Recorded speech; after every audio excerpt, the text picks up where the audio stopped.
할렐루야. 오늘 본문 말씀을 여러분이 잘 아시는 그런 말씀입니다.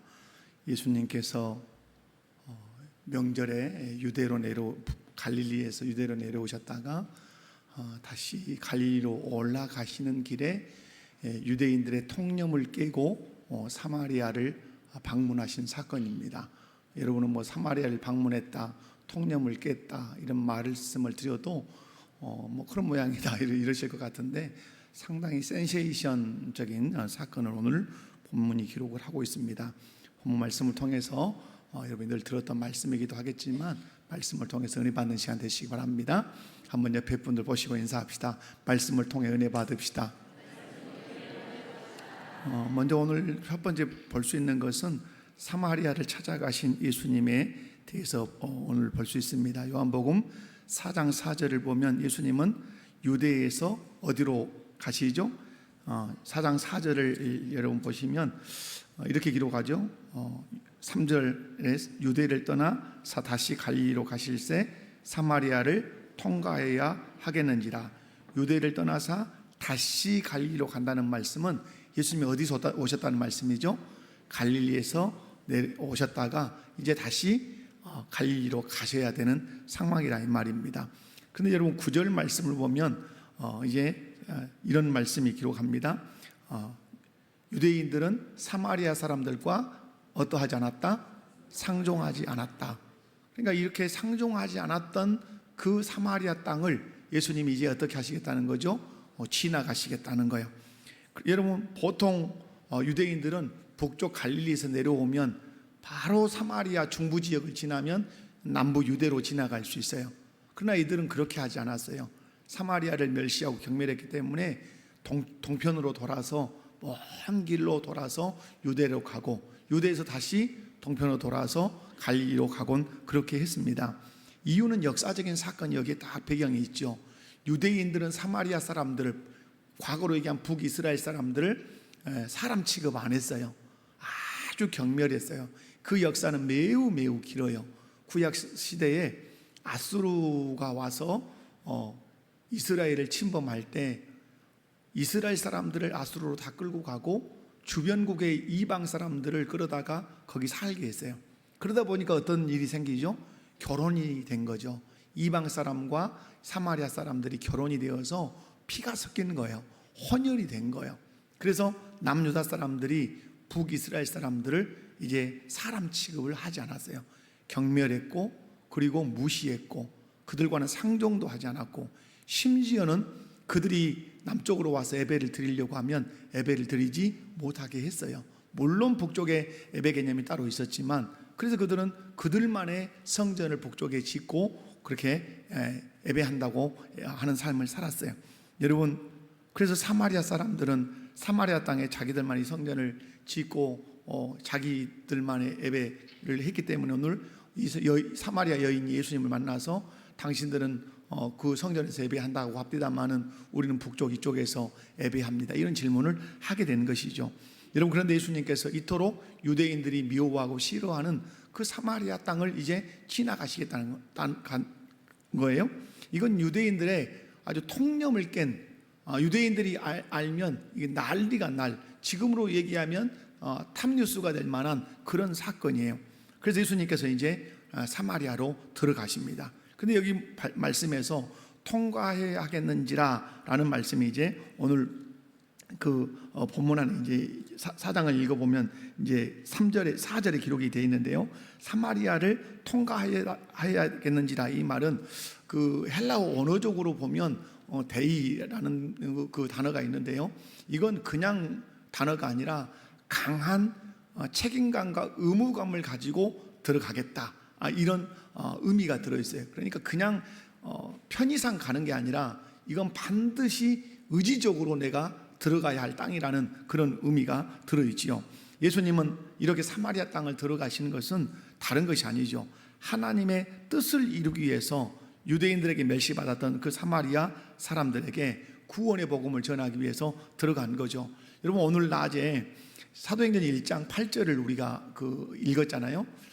예루살렘과 온 유대와 사마리아와 땅끝까지 이르러 여러분, 유대인들에게 있어서 사마리아를 건든다는 것은 실상은 어마어마한 말씀이에요. 근데 예수님께서 승천하시면서 예루살렘과 유대와 땅끝으로 이렇게 얘기했으면 유대인들은 받기가 쉬울 수 있어요. 근데 거기에 사마리아를 집어넣어 놨어요. 거기에 대해서는 한 번도 여러분이 설교를 그 부분을 듣지 않았기 때문에 그 사마리아를 집어넣는다는 개념이 무슨 개념인지는 제가 다음에 한번 말씀을 드리는 그런 기회를 삼겠습니다. 그러니까 여러분, 사마리아라고 하는 말이 나오면 유대인들은 알러지 반응을 반드시 일으킨다는 사실이에요. 그런데 예수님께서 그 유대인들의 그 생각, 그 통념을 깨고 이제 사마리아로 들어가신단 말이죠. 여러분, 이렇게 예수님께서 굳은 결심을 하게 되신 것은 그 안에 타고 있는 그 사랑이에요. 무슨 하나님의 사랑. 우리는 역사적으로 지은 죄에 집중하지만 우리 주님은 사마리아에 사는 영혼들에 집중하신 것이죠. 그 영혼들도 하나님의 사랑을 받아야 할 영혼이라고 보신 것이죠. 우리가 전도 축제를 앞두고 있습니다. 여러분, 우리가 전도할 때 아주 조심해야 되는 게 뭐냐면 사람을 자꾸 외형적으로 그 사람의 행실로 판단을 한 결과 그 사람에게는 전도를 하지 않으려고 하는 그런 성향이 우리 안에 깊숙이 들어와 있는 것이 사실이에요. 근데 여러분, 우리 예수님께서는 그런 역사적인 통념이나 역사적인 사실을 배제하시고 뭘 보셨다는 것이죠? 사람들의 그 생명, 그 영혼을 보시고 그 사마리아 땅으로 들어가셨다고 하는 사실입니다. 우리는 이 말씀을 통해서 우리의 삶에서도 내가 그어놓은 경계선들이 있을 수 있어요. 저 사람에게는 내가 안 돼, 저 나라에는 안 돼 라고 하는 사람이 그어놓은 그 경계선들이 있을 수 있어요.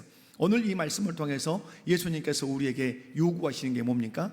역사적으로 됐든 개인 사정으로 됐든 그 사람과 건너지 않겠다고 그어놓은 그 경계선을 무너뜨릴 것을 요구하십니다. 그리고 그 삶의 어떤 행실 이런 것에 집중하지 말고 그 영혼을 바라볼 것을 우리에게 요구하고 있다는 사실 여러분 기억을 하시고, 전도하려면 내가 그어놓은 그 경계선을 어떻게 하겠다? 내가 무너뜨리겠다. 지금까지 그 사람의 행실, 저런 사람이 우리 교회에 온다고? 라고 하는 이 행실에 집중하는 이것을 무너뜨리고 그 한 영혼을 바라보는, 그 영혼에게도 하나님의 사랑이 필요하고 예수 그리스도가 필요하다는 사실로 그 사람을 바라보아야만이 우리가 비로소 예수님처럼, 사마리아에 들어가셨던 그 예수님처럼 우리도 그 사람에게 다가갈 수 있고 그 사람에게 복음을 전할 수 있다는 사실을 여러분 꼭 기억하시기 바랍니다. 그래서 오늘 여러분이 기억하셔야 될 부분은 사마리아를 통과하여야 하겠다는지라, 이 말씀을 마음에 새기십시오. 이 말씀은 무슨 말씀이었습니까? 그냥 지나가는 것이 아니라 예수님이 굳은 의지로 꼭 내가 이곳을 지나가리라 의지적으로 하셨다. 그러므로 여러분도 여러분이 그어놓은 그 어떤 경계선, 또 행실을 보고 터부시했던 그 한 영혼에 대해서 여러분 의지적으로 내가 경계를 무너뜨리겠습니다. 그 사람을 바라보았던 내 선입견을 이제는 다 무너뜨리겠습니다. 그리고 의지적으로 그 사람에게 찾아가서 복음을 전하겠습니다. 이런 결단이 있는 이 밤이 되시기를 바라고, 또 우리 삼려전대 되시기를 주님의 이름으로 축원합니다. 두 번째로는 이제 가서 어디에 가서 앉으십니까? 우물가에 앉으십니다. 여러분, 이건 전도 방식에서는 매우 중요한 방식이죠. 예수님은 사마리아에 오셨지만 어쩌면 알고 오셨겠죠. 누구를 만나시려고 오신 거죠? 이 사마리아의 이 여인을 염두에 두고 오셨을 거예요. 우물가에 앉으셨어요. 때가 어느 때라고 그럽니까? 정오예요. 낮 12시. 그럼 여러분, 우리 표현으로 하면 머리가 벗겨질 만한 그렇게 아주 뜨거운 그런 고열이, 햇볕이 내리쬐는 그런 때예요. 그런데 예수님이 그 우물가에 피곤하셔서 앉으셨어요. 그때 그 여인이, 사마리아 여인이 이 물동이를 들고 오는 거예요. 거기서 만납니다. 그때 예수님께서 그 여인에게 물을 좀 다오라고 할 때 이 여인이 역사적인 상황을 얘기하죠. 유대인이 어찌 사마리아인에게 말을 거십니까? 그러면서 역사적인 그 아픔을 쭉 얘기를 하는 것을 볼 수 있습니다. 여러분, 전도에서 중요한 게 뭡니까? 전도에서 중요한 것은 접촉점입니다. 그 접촉점을 가지고 말을 걸고 그 접촉점을 가지고 예수님을 소개하는 것이죠. 결국 뒤에 가면 예수님께서 이 여인이 우물을 깃는다는 그 사실을 가지고 생수 얘기를 꺼내시죠. 너 지금 목말라서 이 물 기르러 왔지 않냐? 내일도 또 목마르기 때문에 물 길러 올 것 아니냐? 그런데 예수님이 어디에 전곡을 찌르시죠? 네 육신의 목이 마른 것이 아니라 네 영혼의 목이, 너는 네 영혼의 목마름이 깊은 여자 아니냐라는 것을 예수님이 딱 들추시죠. 그러시면서 네 영혼의 목마름을 해결해 줄 길이 있다. 내가 주는, 너는 이 물을, 이 땅속에서 올라오는 물을 줄지 모르지만 나는 네 그 영혼의 갈증을 해결할 만한 생수를 줄 수 있는 그런 메시아다. 이렇게 소개를 하죠. 사랑하는 성도 여러분, 이 여인이 예수님을 여기서 만난 거죠. 그리고 여인에게 예수님께서 직면하게 하시죠. 무엇에 대해서 직면하게 하시죠? 죄에 대해서 직면하게 하시죠. 이 여인은 남편이 몇이 있었습니까? 5이 있었어요. 그리고 지금 있는 남편도 남편이 아니라고 예수님이 말씀해요. 이 말씀을 하시는 것은 이 여인은 소외당하고 그리고 사람들에게 손가락질 받는 여인이에요. 여러분 늘 들어서 아시겠지만은 이스라엘에서는 물을 기르러 보통 어느 시간대에 나올까요? 아침이나 저녁 나자래 선선할 때 나오는 게 정상이에요. 그때는 우물가에 사람들이 어떨까요? 많겠죠. 그런데 그때 오면 사람들이 수군거리기 시작하고 손가락질 하니까 이 여인은 그 시간을 피한 거예요. 햇볕이 쨍쨍 내리쬐는 그 뜨거운 시간에 이 곳으로 온 거죠. 근데 거기에 누가 계셨습니까? 예수님이 계셨죠. 여러분, 그런데 예수님은 그 여인의 조건을 보지 않으셨어요. 멀리하지 않으셨다면 도리어 뭘 보셨습니까? 영적으로 목말라 방황하는 그 여인의 영혼을 이렇게 바라보셨어요. 여러분, 저는 이 말씀을 오늘 오후에 쭉 다시 한번 살펴보면서 예수님의 마음 안에 깊은 짠함이 있으셨겠구나 하는 생각을 하게 됐어요. 이 여인에 대한 깊은 짠함. 아침에 사람들과 어울려서 물길로 오지 못하는 이 여인, 저녁 낮을 선선할 때도 사람들과 함께 웃으면서 또 안부를 물으며 물길로 오지 못하는 이 여인, 아무도 없는 정오에 물을 길러 와야만 하는 이 여인, 왜? 사람들의 손가락질과 비아냥이 너무 슬프니까. 이 영혼의 고독함, 이 영혼의 목마름 주님이 보신 거죠. 그래서 예수님께서 먼저 말을 거셨죠. 그리고 이 여인의 영적인 목마름과 죄 문제를 이렇게 설명을 하셨죠. 여인이 육신의 물이 아닌 영생하도록 솟아나는 샘물에 대해서 갈망하도록, 그런 물이 있으면 내게도 주소서, 이런 말 하잖아요. 그죠? 예수님께서 그런 생수가 있다, 그렇게 말씀하죠. 그때 예수님께서 뭐라고 말씀하죠? 네가 그렇게 기다린 메시아가 나다. 내가 주는 물을 마시면 영원히 목마르지 않을 거라고 그렇게 말씀하십니다.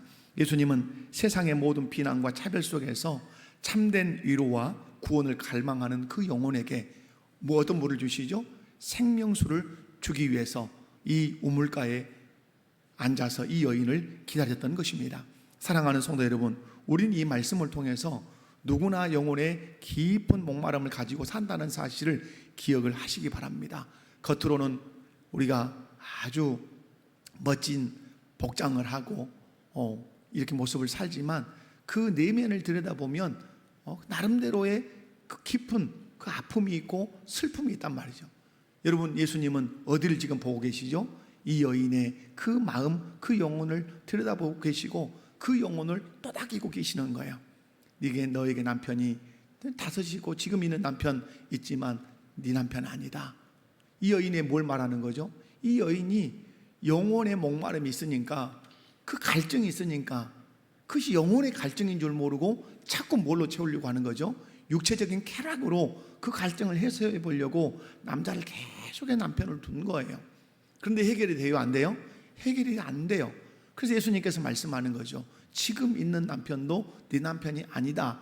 이 말씀은 무슨 말씀이죠? 그 남편으로도 네 영혼의 갈증이 해결될 수 없어 라고 말씀하는 거예요.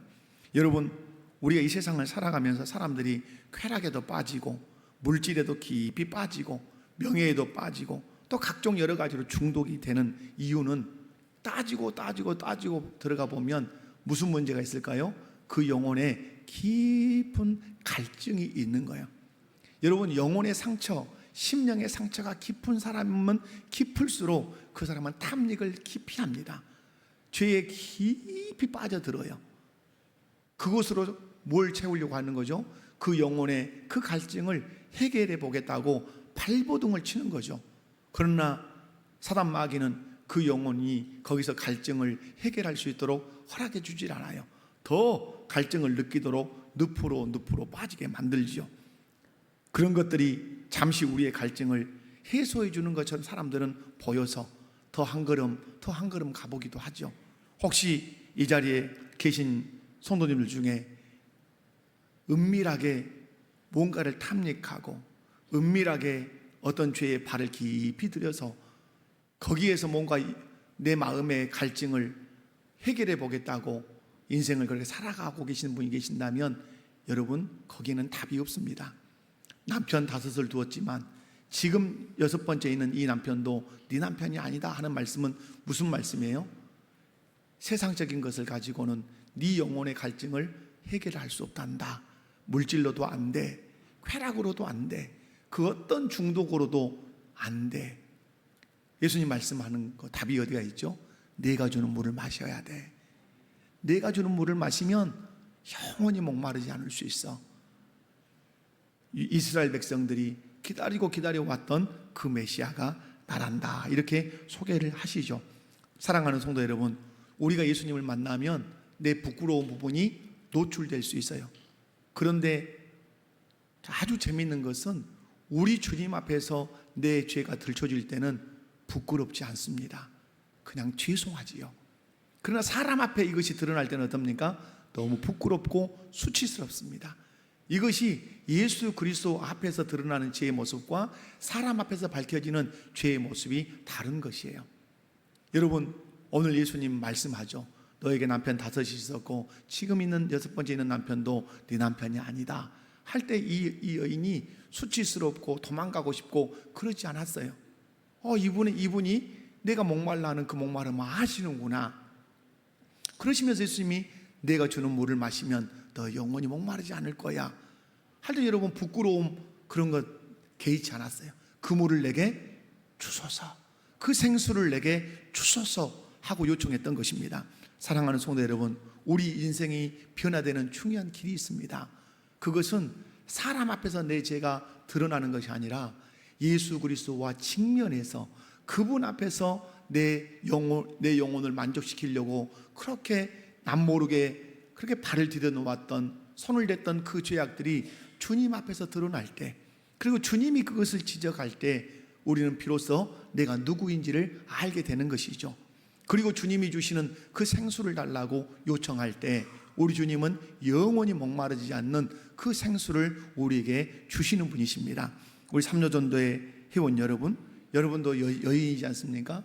여인들의 그 아픔, 그 고뇌, 그 영혼의 슬픔, 그 영혼의 갈망, 무엇인지 저는 다 알 수 없지만 오늘 이 사마리아 여인을 만난 우리 주님은 여러분이 어떤 영혼의 갈증 때문에 세상 것을 탐닉하고 있는지 주님은 잘 아십니다.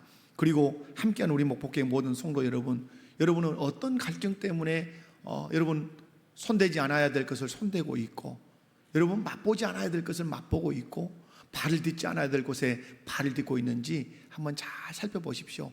우리 주님은 말씀합니다. 그것 가지고 네 영혼 갈증 해결할 수 없다, 이렇게 말씀합니다. 점점 늪으로 빠져가는 것처럼 그 늪으로 빠져가면 빠져갔지 헤어나올 수 없다고 그렇게 말씀해요. 여러분의 갈증을, 영혼의 갈증을, 심령의 그 목마름을 해결해 주실 수 있는 분은 누구십니까? 예수 그리스도십니다. 그분 앞에 나오십시오. 우물가에 이 여인이 주님을 만났던 것처럼 주님, 저를 만나 주십시오. 제 죄를 주님이 지적해 주십시오.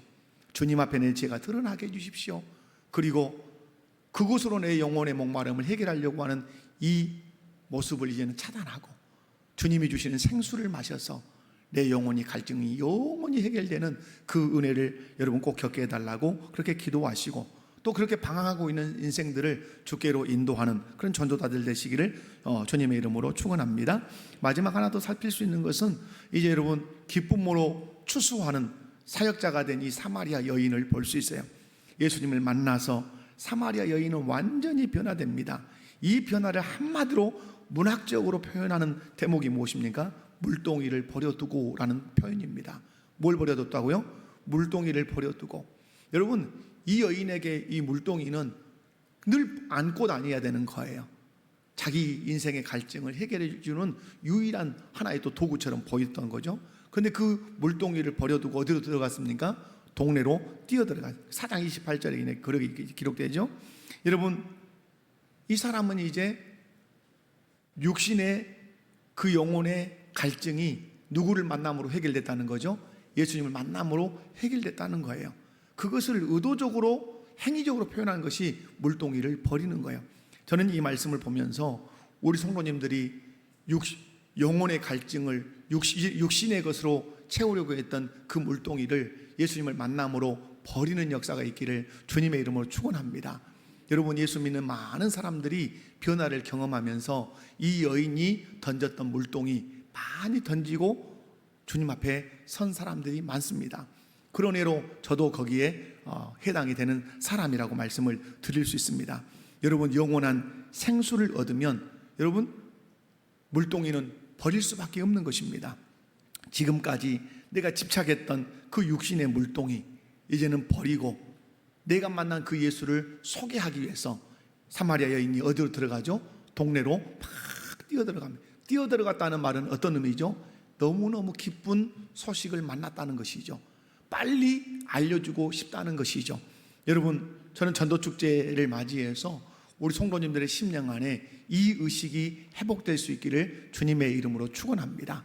뛰어들어간다. 물동이를 버려두고 왜 뛰어들어갑니까? 내가 누구를 만났다? 그리스도를 만났다.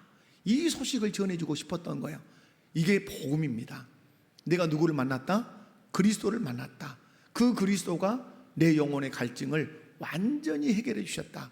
그러고 나는 무엇을 버렸다? 물동이를 버렸다. 그래서 동네에 들어가서 외친 한마디가 있죠. 그 외침이 뭐죠? 와서 보라입니다. 한번 따라서 해봅시다. 와서 보라. 다른 말 하지 않았어요. 와서 보라. 내 영혼의 갈증을 해결해 준 그 그리스도를 내가 만났는데 와서 보라. 이 말을 듣고 여러분, 사마리아 동네에서 사람들이 막 쏟아져 나옵니다. 그때 예수님이 하시는 말씀이 뭐죠? 밭이 휘어졌다. 추수할 일꾼이 필요하다.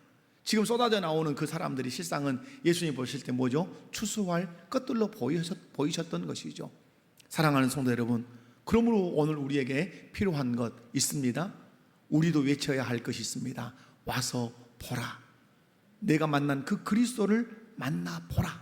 이것이 뭡니까? 이것이 전도죠.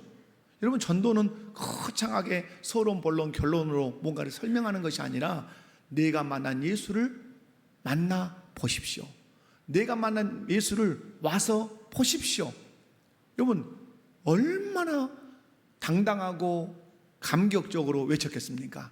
만나서 해결된 그 인생의 문제가 있는데 얼마나 기쁜 목소리로 외쳤겠습니까? 부끄러움으로 숨어 지내던 그녀가 이제는 기쁨과 확신에 차서 메시아를 전하는 사마리아 성의 첫 번째 전도자. 아주 중요한 대목 아니겠습니까? 사마리아 이 지역의 첫 번째 전도자가 이 여인이었다 이 말이에요. 여러분, 성경을 보면 우리 하나님께서 쓰시는 방법이 이런 것들이죠. 사람들이 천대하고 사람들이 무시하고 사람들이 멸시했던 그 사람을 주님은 씻어 정결하게 하셔서 주님의 영광을 드러내는 도구로 쓰시는 경우가 얼마나 많은지 몰라요. 우리가 그런 사람이 되기를 원합니다. 여러분, 분명한 건 이겁니다. 변화된 자가 복음을 전한다. 예수님을 만난 자가 확신 있게 그리스도를 외친다. 아멘이십니까? 그런 의미에서 저는 우리 목포교회 모든 성도들이 여러분이 예수님을 만나 변화됐다면 오늘 사마리아 여인처럼 여러분도 복음을 기쁨으로 외칠 수 있기를 주님의 이름으로 축원합니다. 오늘 예수님 말씀합니다. 눈을 들어 밭을 보라. 휘어져 추수하게 됐다. 이렇게 말씀해요. 겉으로는 이 농경사회법으로는 넉 달 후에 추수할 때가 온다. 이런 얘기를 하지만 주님이 보실 때는 뭐죠? 털 추수대라 이 말씀이죠. 여러분, 사마리아 여인의 증거를 이제 듣고 동네에서 사람들이 쏟아져 나옵니다. 나와서 이 사람들이 또 하는 말도 재밌죠. 네 말을 듣고 내가 믿는 것이 아니라 우리가 예수님을 직접 만나서 예수님을 믿는다, 이런 고백을 하게 되는 것이죠. 여러분, 우리 주변을 한번 잘 살펴보시기를 바랍니다. 영적으로 목마르고 방황하는 이웃들이 바로 추수할 대상이라고 하는, 추수할 밭이라고 하는 사실을 여러분 꼭 기억하시고, 나중에 아닙니다.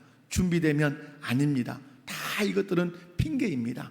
여러분이 예수님을 만나 영혼의 갈증을 해결한 그 경험이 있는 사람이라면, 내가 예수님을 만나 변화됐습니다, 내가 만난 예수를 당신도 만나보십시오 라고 힘있게 외치는 그런 전도자 되시기를 주님의 이름으로 축원합니다. 말씀을 맺습니다. 예수님은 사마리아 지역을 들어가십니다. 들어가실 때 지금까지 그 누구도 이 사마리아 지역을 들어가기를 꺼려했습니다. 들어가면 도리어 역적처럼 욕먹는 그런 지경에 이른 거죠. 그런데 주님은 통과하여야겠는지라 아주 의도적으로, 의지적으로 사마리아를 들어가셨습니다. 역사적인 경계선을 무너뜨렸습니다. 무엇을 보셨기 때문에 그랬습니까?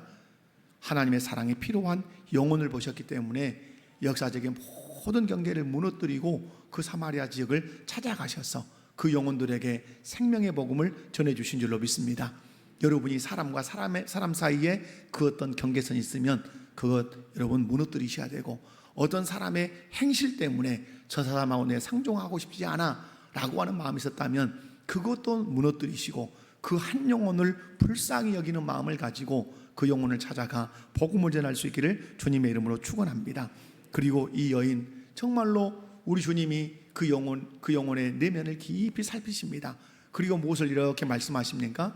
그 여인의 과거 행적을 쭉 말씀하는데 그게 다 수치스럽고 그 부끄러운 것들이에요. 그런데 주님 앞에서 그것이 드러났을 때는 이것이 치유가 되고 이것이 회복이 되어서 영원한 생수 되시는 예수님을 만남으로 이제는 그것에 의지하지 않고, 남편들 여럿을 둠으로 자기 인생의 갈증을 해결하는 것에 의미를 두지 않고, 이제 누구로 인생의 갈증을 해결한다? 예수님으로 인해서 내 인생의 갈증을 해결받았다. 그래서 물동이를 버려두고 변화된 사람으로서 사마리아 그 지역에, 자기 동네에 들어가서 내가 누구를 만났다? 그리스도를 만났다. 와서 보라. 이렇게 외칠 때 수없는 사람들이 예수님을 만나겠다고 예수님 앞으로 나아온 것을 볼 수 있습니다. 여러분, 예수님을 통해서 여러분의 영혼이, 여러분의 심령이 변화되었다면 여러분도 이 사마리아 여인처럼 와서 만나십시오. 와서 보십시오. 내가 만난 그 예수, 내가 만나서 내 인생이 변화된 그 예수, 당신도 만나보십시오라고 힘있게 확신있게 외치는 그런 복음 전도자들 다 되시기를, 그래서 아름다운 영혼의 추수를 하는 그런 성도들 다 되시기를 주님의 이름으로 축원합니다. 자비로우신 아버지 하나님 감사합니다. 오늘 사마리아 지역에 의도적으로 들어가신 그 예수님, 우리의 삶에서 펼쳐놓았던 그 경계선들을 무너뜨리기를 원하고, 삶의 행실 때문에 함께하기를 멀리했던 그 사람들을 이제 영혼으로 바라볼 수 있도록 은혜를 베풀어 주시고, 이제 다가서서 예수 그리스도를 전하는 저희들 꼭 되게 하여 주시옵소서. 한 여인의 영혼을 만지셨던 그 주님, 우리 성도들의 영혼을 만져주시고 우리가 전도할 대상자들의 영혼을 만져주셔서 그들이 예수 그리스도를 만남으로 그 인생이 변화되는 은혜를 겪게 하여 주옵소서. 변화되어서 변화된 자로서 또한 예수 그리스도를 전할 수 있는 복음 전도자 다 되는 우리 삼려전도회 우리 목포교회 모든 성도들 꼭 되게 하옵소서. 감사드립니다. 거룩하신 예수님의 이름으로 기도하옵나이다. 아멘.